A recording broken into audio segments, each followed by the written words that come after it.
Donc bonjour mes frères et sœurs, et nous continuons ce matin l'étude du chapitre 26 qui est intitulé « Le roi s'en va comme il est écrit ».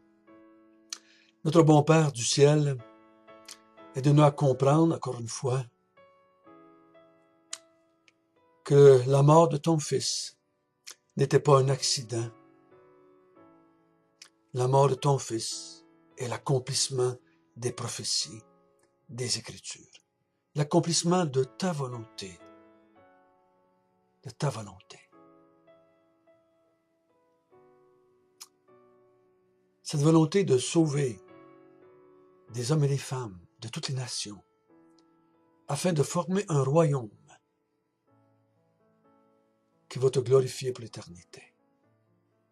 Amen. Nous avons vu hier que les hommes ont des plans et Dieu aussi a un plan.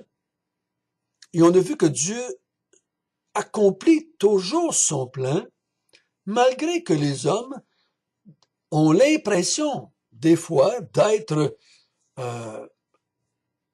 complètement autonomes, indépendants. Mais en regardant ici ces hommes méchants dans l'autorité, qui veulent faire mourir Jésus, on a vu un homme méchant comme Judas, qui veut tirer profit du royaume et du Messie. Ne pouvant pas le faire, il décide d'aller livrer Jésus. Il va recevoir un montant d'argent de la part des autorités afin qu'ils puissent leur livrer Jésus. Hier, on était mercredi et on a vu cet épisode à Béthanie, chez la femme qui lui a mis du parfum sur la tête.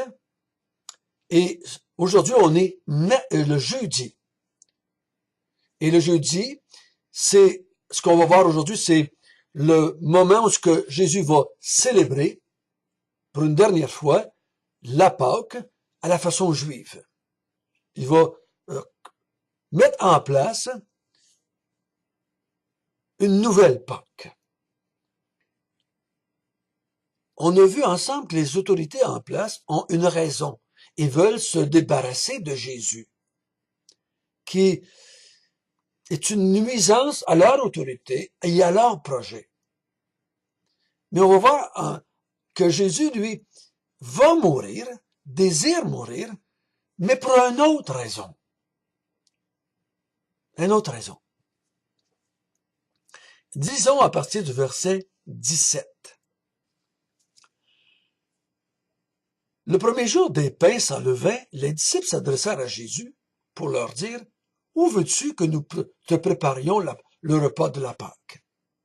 Il répondit « Allez à la ville chez un tel, et vous lui direz « Le maître dit, mon temps est proche.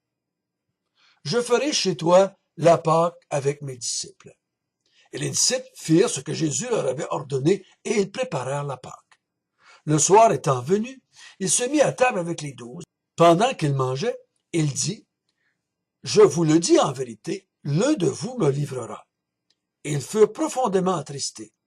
Et chacun se mit à lui dire « Est-ce moi, Seigneur? » Il répondit « Celui qui a mis avec moi la main dans le plat, c'est lui qui me livrera. » Et le Fils de l'homme s'en va, selon qu'il est écrit de lui. Mais malheur à l'homme par qui le Fils de l'homme est livré. Mieux vaudrait pour cet homme qu'il ne soit pas né. Judas, qui le livrait, prit la parole et dit « Est-ce moi, Rabbi? » Jésus lui répondit « Tu l'as dit. »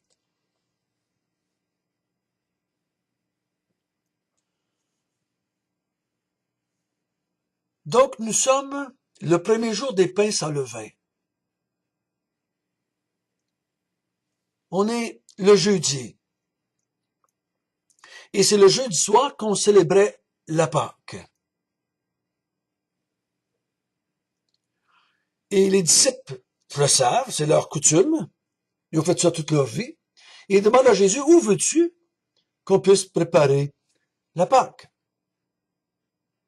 Et Jésus répond, allez à telle place, en ville, et vous allez aller chez un tel, et vous leur direz, mon temps est proche. Voyez-vous comment il est conscient, il sait, il ne sera pas pris par surprise que le lendemain, ou pendant la nuit, il ne sera pas pris par surprise quand on va venir l'arrêter. Il sait que son temps est proche. Son temps est arrivé de mourir. Donc, les disciples partent et ils vont euh, préparer la Pâque comme Jésus l'avait demandé. Pendant le repas, Jésus dit, un de vous va me livrer. Et le mot livrer, là, c'est livrer à la mort, va me livrer à l'ennemi. Et tout le monde est complètement déboussolé, bouleversé, attristé de la déclaration de Jésus. Un de nous. Un de nous.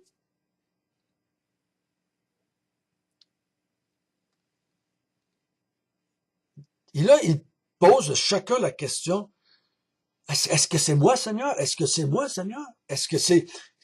Il veut savoir c'est qui. Et Jésus lui va déclarer, c'est qui?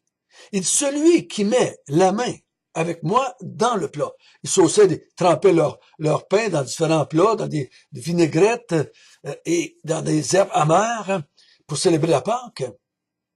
Et celui qui va mettre la main avec, qui a mis la main avec moi, c'est lui qui va me livrer. Mais il dit, il vaudrait mieux pour cet homme qu'il ne soit jamais né. Ce serait mieux pour Judas qu'il soit jamais né. Mais il est né.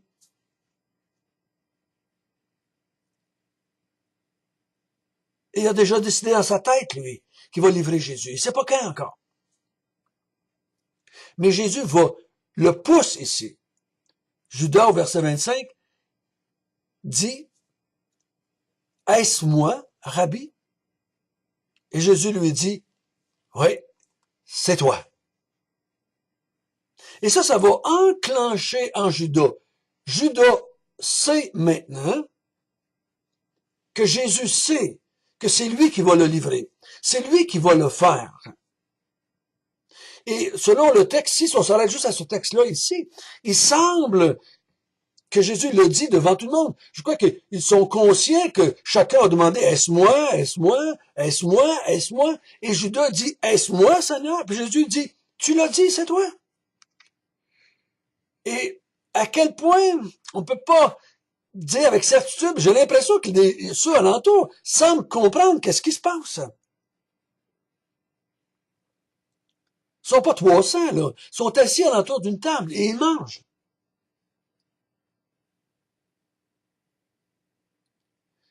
Mais une chose est certaine, ce que Judas comprend, et Judas, ça l'enclenche en lui cette décision d'aller livrer Jésus maintenant. Selon d'autres évangiles, on sait qu'il va partir à ce moment-là. Et là, on va voir que Jésus, non pas seulement qu'il sait le où, le quand et le comment, non pas seulement qu'il sait qui va le livrer, mais lui, il y a une raison bien particulière pour se livrer à la mort, pour accepter qu'on le livre à la mort, pour accepter en tant que Messie de ne pas se défendre, mais d'accepter ce qui s'en vient. Lisons à partir du verset 26. Pendant qu'il mangeait, Jésus prit du pain, et après avoir rendu grâce, il le rompit et le donna aux disciples en disant, prenez, mangez, ceci est mon corps. Il prit ensuite une coupe, et après avoir rendu grâce, il la leur donna en disant, buvez-en tous. Car ceci est mon sang, le sang de l'alliance, qui est répandu pour beaucoup, pour le pardon des péchés. Je vous le dis, je ne boirai plus désormais de ce fruit de la vigne, jusqu'au jour où j'en boirai du nouveau avec vous dans le royaume de mon Père. Après avoir chanté les cantiques, ils se rendirent à la montagne des Oliviers. Donc pendant le repas, Jésus va expliquer, va dire à ses disciples pourquoi il s'en va, pourquoi il va être crucifié, pourquoi il est monté à Jérusalem malgré qu'il savait. Il va expliquer à ses disciples la raison de son départ. Donc, il prend le pain qui, normalement, devait représenter la brebis qui avait été sacrifiée. Mais il dit, ce pain, maintenant, va représenter mon corps à moi. Puis il prend une coupe. Puis il dit, cette coupe, vous allez faire ça maintenant en mémoire de moi. Ça représente mon corps, mon sang. Le sang de l'alliance.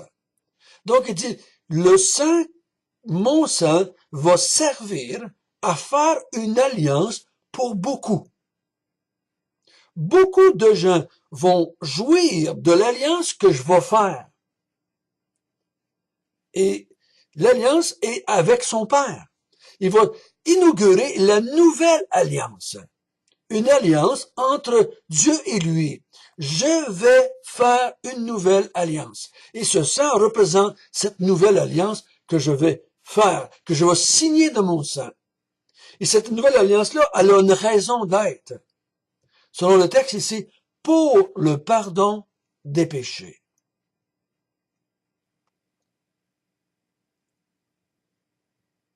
Donc il dit, mangez ce pain, buvez cette coupe. J'accepte d'être livré à la mort, de répandre mon sang pour la nouvelle alliance qui va commencer. Et dans cette nouvelle alliance, il va y avoir le pardon des péchés.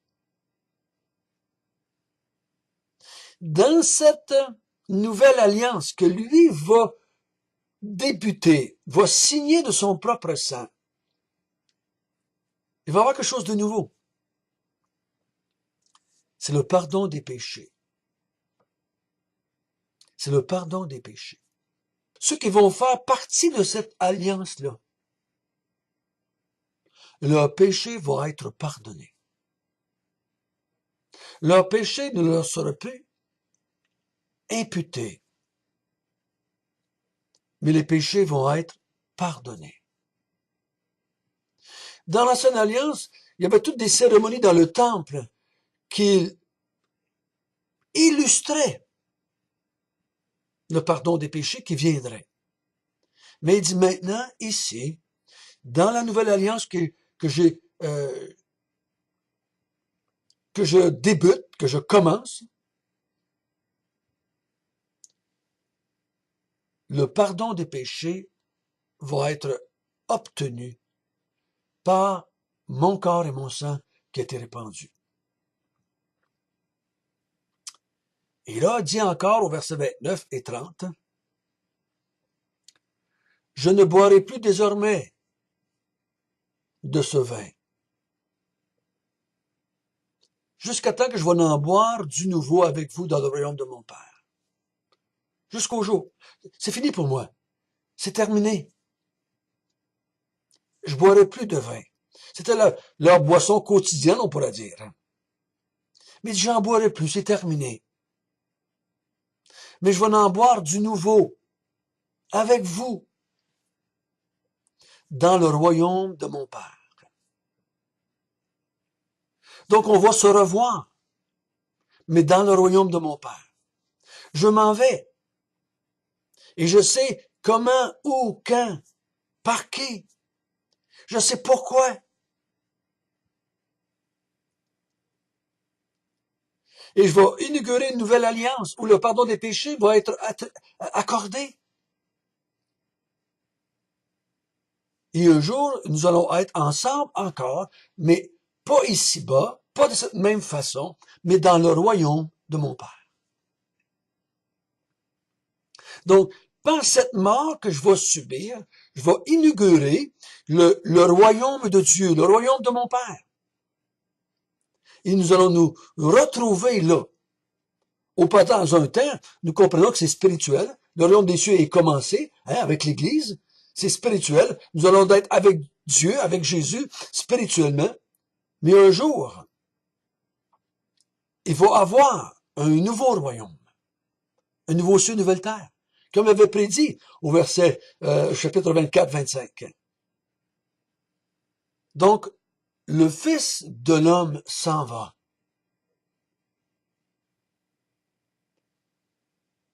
Comme il l'a voulu, quand il l'a voulu, de la manière qu'il l'a voulu, à l'heure qu'il a voulu, pour les raisons que lui voulait. Il faut que son corps soit détruit, il faut que son sang soit répandu. Donc, comment va-t-il faire? Il va utiliser la folie des hommes, le péché des hommes, le péché de Judas. Eux autres, il serait mieux pour Judas et pour toutes les autres qu'ils vont le mettre à la croix dans cette même folie-là. Il serait mieux qu'ils soient pas nés, mais ils sont nés. Et je vais utiliser leur folie, non pas pour faire du mal comme ils ont l'intention, mais pour faire du bien, pour inaugurer la nouvelle alliance en mon sein, pour obtenir le pardon des péchés pour beaucoup de personnes. Pas pour tout le monde, pour beaucoup de personnes. Mais il donne l'espérance à ses disciples. Un jour, nous serons ensemble de nouveau dans le royaume de mon Père. Notre Père du ciel, qu'il est donc magnifique de comprendre que tu n'as pas été une victime.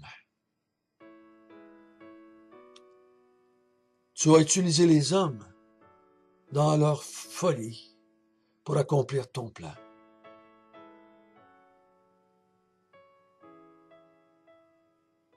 Ce qu'ils ont fait est abominable. Mais tu as accepté qu'ils le fassent pour sauver beaucoup de gens, pour obtenir le pardon des péchés pour beaucoup, pour mettre en place le royaume de ton Père.